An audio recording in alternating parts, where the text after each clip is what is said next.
Ei, turma! O nosso grupo irá falar sobre a nova matriz econômica. Antes de falar sobre a nova matriz econômica, é importante compreender o que foi essa política macroeconômica. Assim, a nova matriz econômica foi uma política monetária de caráter expansionista heterodoxa. Bem, como estudamos nas aulas anteriores, uma política expansionista é quando o governo compra dívidas públicas a fim de abaixar a taxa de juros. Assim, haverá mais moedas circulando no mercado, fazendo com que pessoas e empresas passem a consumir mais. Dessa forma, nem sempre o mercado consegue acompanhar a demanda, fazendo com que os preços subam, aumentando a inflação. Em contrapartida à política monetária expansionista, existe a contracionista, que é quando ocorre o aumento da taxa de juros e, ao aumentar a taxa de juros, pessoas e empresas consomem menos, fazendo com que seja possível uma estabilidade da inflação. Quanto à política monetária expansionista, existem debates economistas a respeito disso, onde há a visão ortodoxa que defende que uma política expansionista ela nem sempre promove o crescimento econômico e do PIB, aumentando apenas a inflação. Em contrapartida, existem os heterodoxos, que defendem que a política monetária expansionista, além de promover aumento do PIB, promove o crescimento econômico também. Assim, a nova matriz econômica adotada durante o governo da Dilma Rousseff tinha por objetivo aumentar o crescimento econômico de acordo com a adoção de uma política monetária expansionista. Além disso, essa política monetária era considerada desenvolvimentista e, para sua aplicação, abandonou-se o tripé econômico adotado no ano de 1999 no governo de Fernando Henrique Cardoso. Como já abordado anteriormente nas outras aulas, existe um órgão responsável por estabelecer a taxa de juros, que é o Comitê de Política Monetária, mais conhecida como Copom. E desde 1999, o Brasil tem uma política de metas de inflação, para que o Brasil não exceda os limites e nem chegue a níveis muito baixos.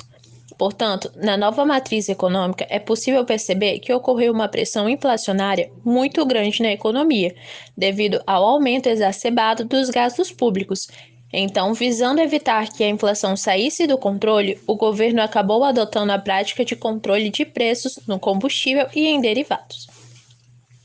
Um exemplo disso é a Petrobras, que vendeu o produto no mercado interno com preços inferiores aos que foram pagos no mercado externo, fazendo com que ocorresse uma queda de lucros, acentuado na estatal.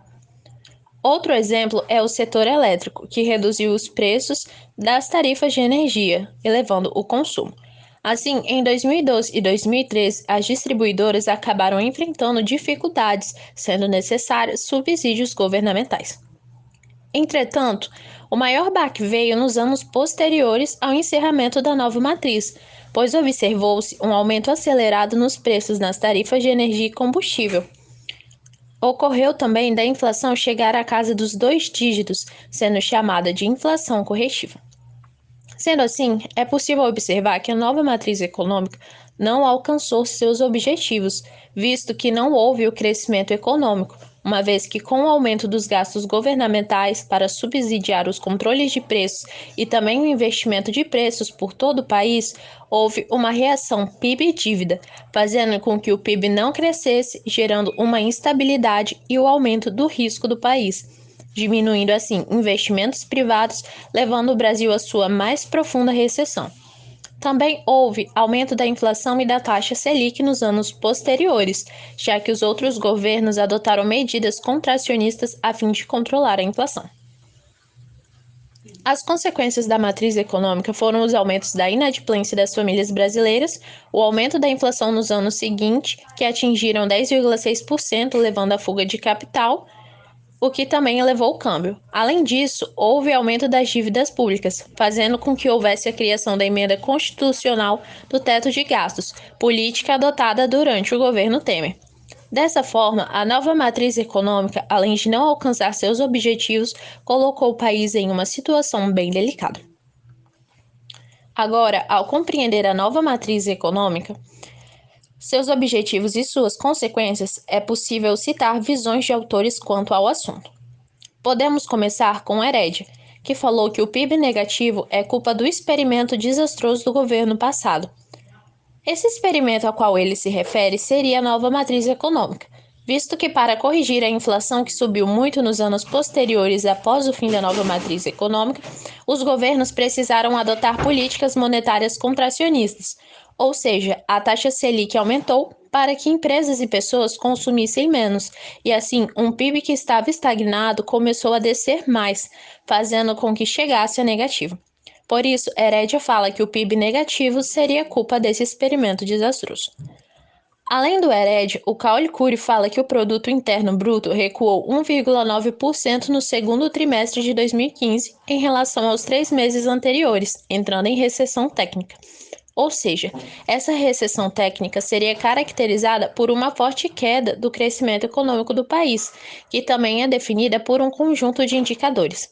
Além disso, a recessão técnica é um jargão economista que acaba sendo utilizado para definir um período de 2 trimestres consecutivos de queda do PIB, o que foi citado por Caole Cury.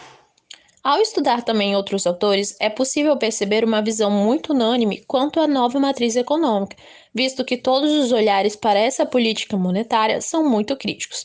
Portanto, ao analisar e apresentar as citações, é possível concluir que nem sempre uma política monetária expansionista tem a capacidade de promover um crescimento econômico, e se não for cuidadosamente aplicada, ela pode aumentar a inflação descontroladamente.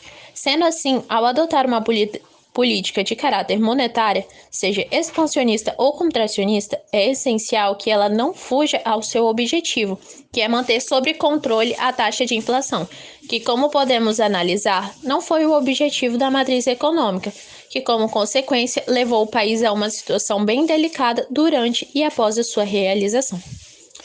Sendo assim, essa foi a nossa apresentação sobre a nova matriz econômica e a visão de autores quanto ao tema. Se houver dúvidas, nosso grupo estará à disposição para estar respondendo as perguntas. E por hoje é só. Um grande abraço.